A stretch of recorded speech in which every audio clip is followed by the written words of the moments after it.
Don't forget that you're not my first choice, just the reliable one, she said during a fight. I said, okay, and the fight ended. She thought she'd won. I moved out 3 days later while she was at work, leaving a note. Now you're not my first choice either. Or my second. Hey viewers, before we move on to the video, please make sure to subscribe to the channel and hit the like button if you want to see more stories like this. And if you have your own story to share, send it to me. My contact info is in the description below. I'd love to feature it in an upcoming video. Thanks.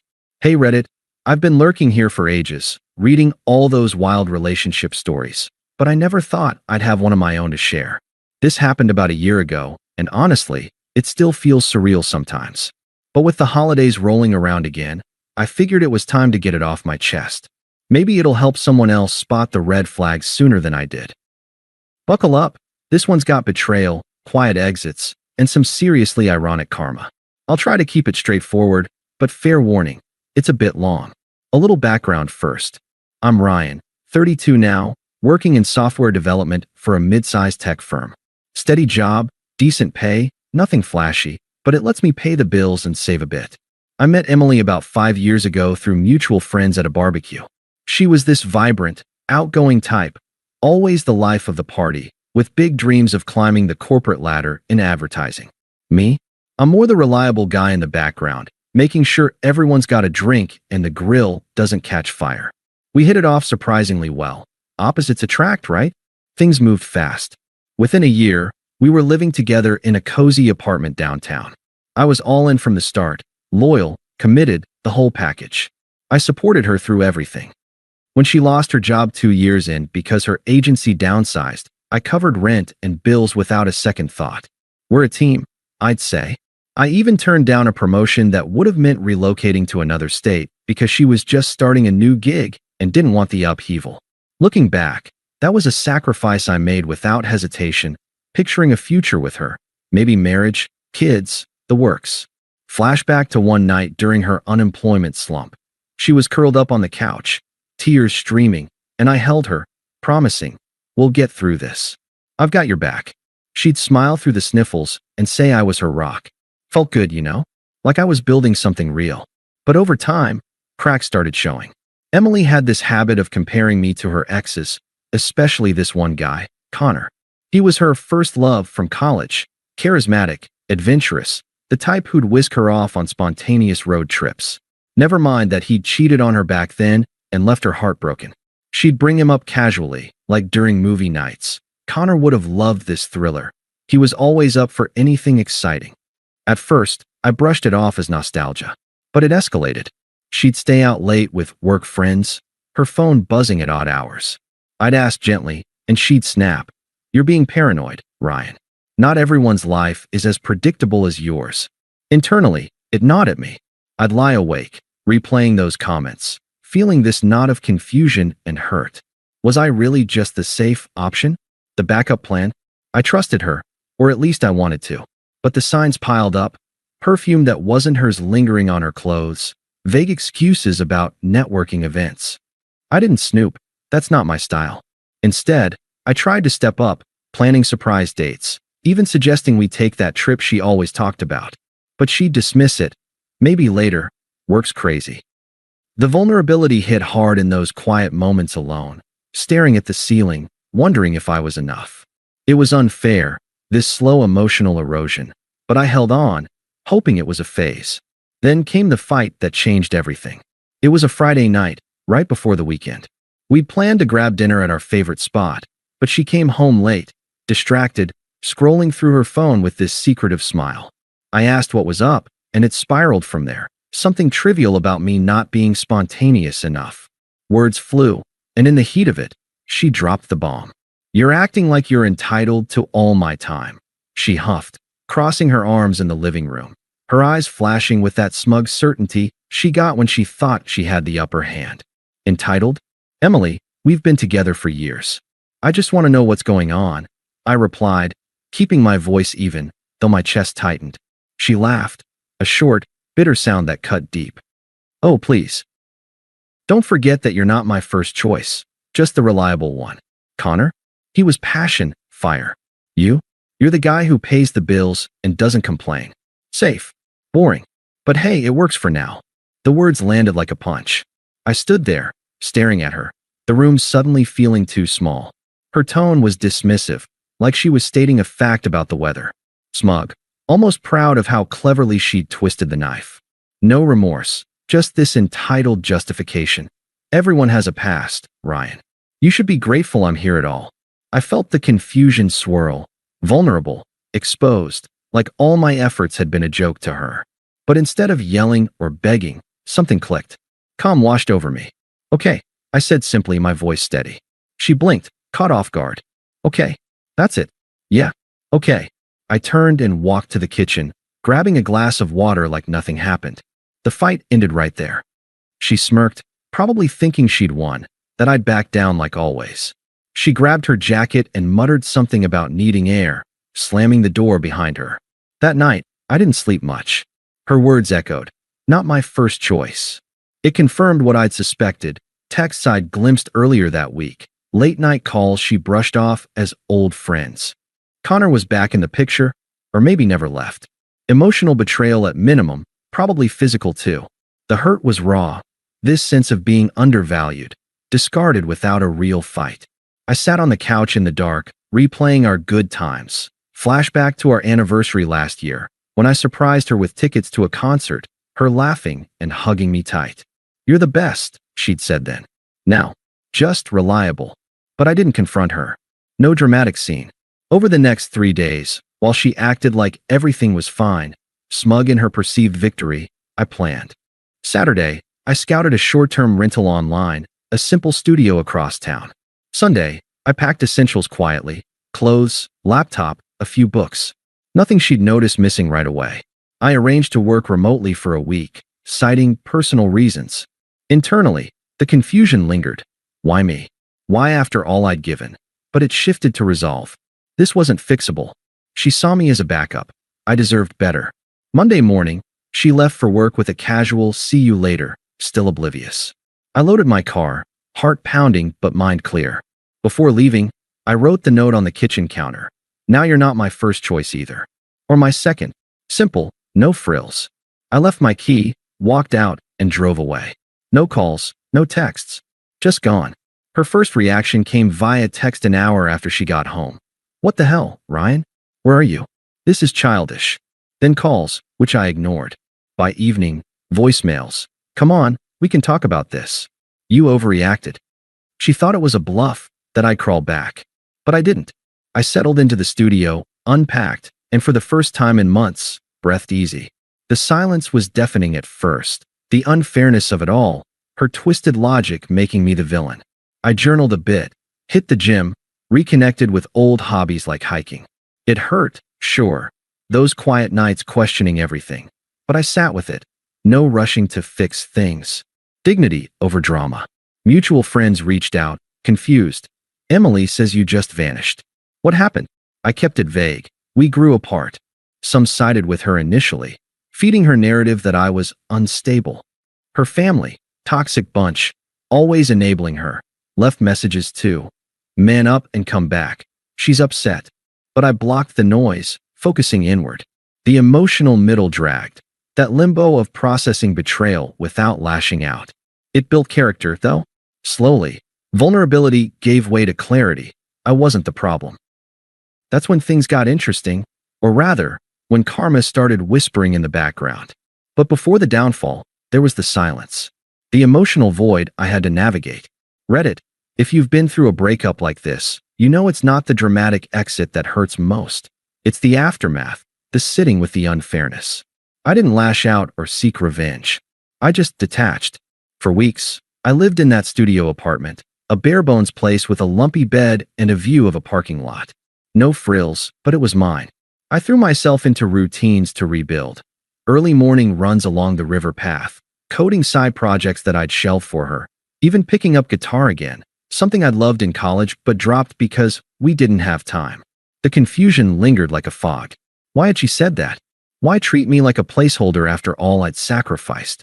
Flashback to last Christmas. I'd scraped together savings for a necklace she'd eyed online, wrapping it with care. Her eyes lit up when she opened it, pulling me into a kiss. You're so thoughtful, Ryan. I don't deserve you. Now those words felt mocking. The betrayal wasn't just emotional. It was the manipulation, the way she'd kept me hooked as her safety net while eyeing Connor. I'd pieced it together from snippets. Mutual friends mentioned seeing her out with him weeks before the fight. Late nights at work were probably dates. It stung, this realization that I'd been the fool, loyal to a fault while she played both sides. But I didn't beg or confront. Dignity meant silence. I ignored her escalating texts. Ryan, this is ridiculous. Come home. Then angrier. Fine, keep your stuff. I don't need you. Her smugness seeped through even digitally, like she expected me to crack. Mutual friends trickled in with messages, some neutral, others echoing her toxicity. One buddy, Mike, called, "Dude, Emily's spinning this like you're the one who bailed without reason. Says you overreacted to a fight." I kept responses short. "It's done." Her sister texted too, all entitled, "Family's worried. You owe her an explanation." Blocked. The unfairness built. Why was I the villain for walking away from disrespect? I sat with it during solo hikes, the trail crunching underfoot, mind racing through the hypocrisy. Her twisted logic. I was reliable, but that made me boring? No, it made me valuable, something she didn't appreciate until too late. Internally, the shift happened gradually. Vulnerability faded, clarity emerged. Therapy helped, a neutral online session where I unpacked the hurt without drama. "You're not defined by her choices," the counselor said. I started thriving quietly, landed a remote freelance gig that paid better, reconnected with old friends who drifted during our relationship. One weekend, I drove out of town for a solo camping trip, tent pitched under stars, no phone signal. It was liberating, this emotional space. No more walking on eggshells. The middle dragged, sure, nights of replaying her words, feeling discarded like yesterday's news. But it deepened the arc. I wasn't rushing to win, I was building. By month 2, her attempts tapered off. She posted vague social media updates about new beginnings, with Connor, all smiles. Friends reported she seemed happy, smug even. "She's moved on," one said. Fine by me. I was too. Then karma hit, and it hit hard. Realistic, earned, without me lifting a finger. It started with whispers from our shared circle. Mike, the same buddy, messaged me out of the blue. "Hey man, you might want to know." Things blew up with Emily and Connor. Turns out, Connor was exactly who I'd suspected. Charismatic on the surface, but unstable underneath. He'd swept her off her feet with promises, weekend getaways, fancy dinners, but it was all facade. He was drowning in debt from bad investments, using her as a crutch. She'd moved in with him quickly, posting about their adventurous life, but cracks showed fast. First, the abuse. Not physical, but emotional. Controlling her schedule, isolating her from friends. She'd complain to mutuals about his jealousy, how he'd flip out over nothing. Then the cheating. Connor got caught with an ex, right in their apartment. Emily walked in on it, apparently. The fallout was messy, screaming matches that spilled into her work life. She was in advertising, remember? Drama like that doesn't stay private. Clients heard rumors, and her performance tanked. She got let go a month later, restructuring they called it, but everyone knew it was the distractions. Broke and humiliated, she crashed on a friend's couch, her new beginnings unraveling into isolation. Friends who defended her started distancing. "She's toxic," one admitted to me. Always playing victim. Her family enabled it at first, but even they backed off when bills piled up. The irony was poetic. She discarded me as just reliable, chasing excitement with Connor. Now he discarded her like a used ticket, leaving her with nothing. She became irrelevant in her own circles, jobless, friendless, scrolling through old photos of us, I imagine. I heard it all secondhand, no gloating on my part. It felt earned, this justice, not over the top, but a natural consequence of her choices. Her reputation tanked too. Social media posts deleted after backlash, whispers at gatherings about how she'd manipulated situations. Meanwhile, I was steady, promoted at work, savings growing, even dating casually. The contrast built quietly, setting the stage for her desperation. That's when her desperation kicked in, progressive, escalating, like a bad sequel no one asked for. At first, it was subtle, a few weeks after her firing. A text popped up. "Ryan, Can we talk? I miss our talks. I stared at it, feeling nothing but mild annoyance. No hurt anymore, just indifference. I didn't respond. Then calls started, voicemails piling up.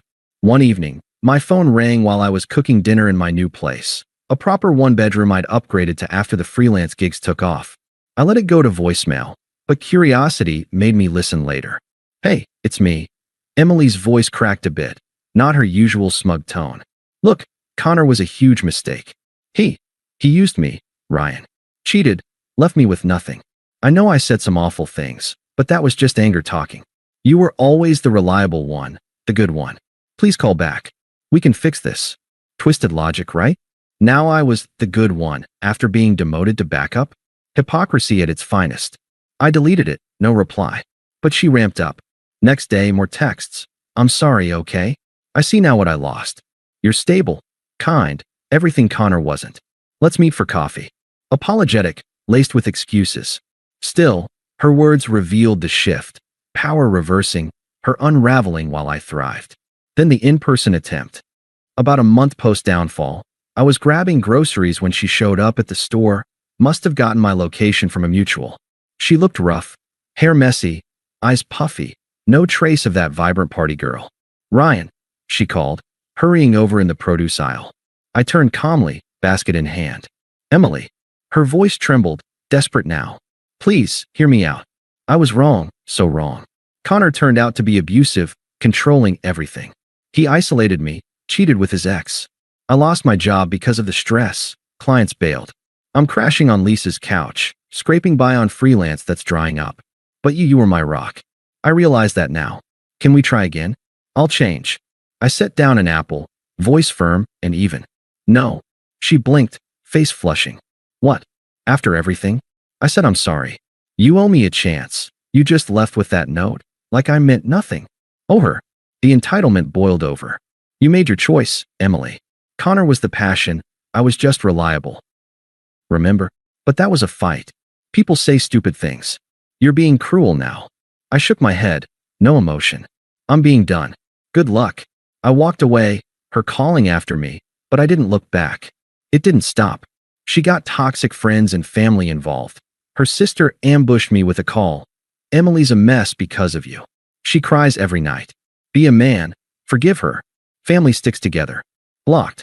A guy friend, Tom, messaged, dude, she's desperate. Connor wrecked her. Abusive texts drained her savings. Give her closure at least. I replied curtly. She had her closure with that first choice line. Even her mom emailed, all unpleasant. You've humiliated her enough. Come back or you're no better than Connor. The pressure was unreal, their toxicity mirroring hers, enabling, demanding, no accountability. By now, her attempts turned angry. A final voicemail. Fine, ignore me. You're heartless, Ryan. I thought you were better, but you're just petty. Enjoy your boring life alone. Click. Power reversal complete. Her true colors, lashing out when desperation failed. I blocked her everywhere, the silence golden. No sympathy from me. She'd earned this isolation. My life. Thriving. New projects, a budding interest in photography from those hikes, even a date or two with someone genuine.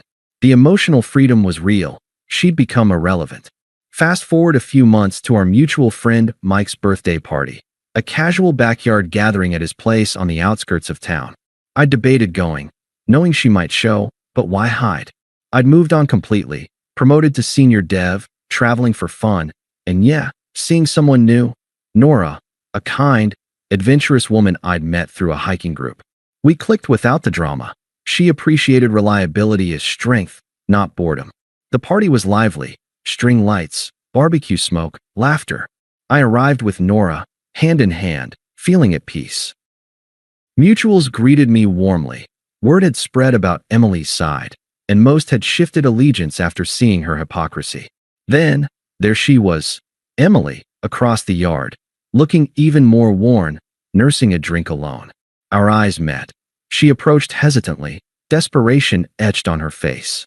Nora sensed it, squeezing my hand supportively. Ryan. Emily started, voice low but urgent. I didn't expect. Can we talk? Privately. I nodded politely, stepping aside but keeping it public. No secrets. Nora stayed nearby, a quiet upgrade on display. Emily's eyes flicked to her, then back. Who's that? Someone who sees me as first choice, I said calmly. She winced. Okay, I deserve that. Look, I'm sorry for everything. Connor was a nightmare. He left me broke, alone. Friends ditched me after the truth came out. I see now. You were the best thing I had. Please, give us another shot. I'll prove it. Her plea hung there, hypocritical, begging after dismissing me. I mirrored her logic back, firm and evolved. Remember what you said? I wasn't your first choice, just reliable. Well, now you're not mine. Or my second. I've built a life without you. Better job, real connections, someone who values me fully. I gestured subtly to Nora, the contrast stark. Me thriving, her desperate. Tears welled. But I learned from this. Don't you care at all? I learned too, to choose myself. You're irrelevant to my happiness now. Take care, Emily. Detached, no punishment, just facts. She stood there, powerless, as I walked back to Nora and the group. Mutuals whispered. One even said, "Good for you, man." The visual reversal hit her hard. My growth on display, her failure public. That was it. No more contact. Emotional closure, ironic and earned. Reddit. If you're in a similar spot, remember, dignity wins. Walk away, build up, let karma handle the rest. Thanks for watching. Make sure to subscribe to the channel and hit the like button. What do you think about this story? Share it in the comments.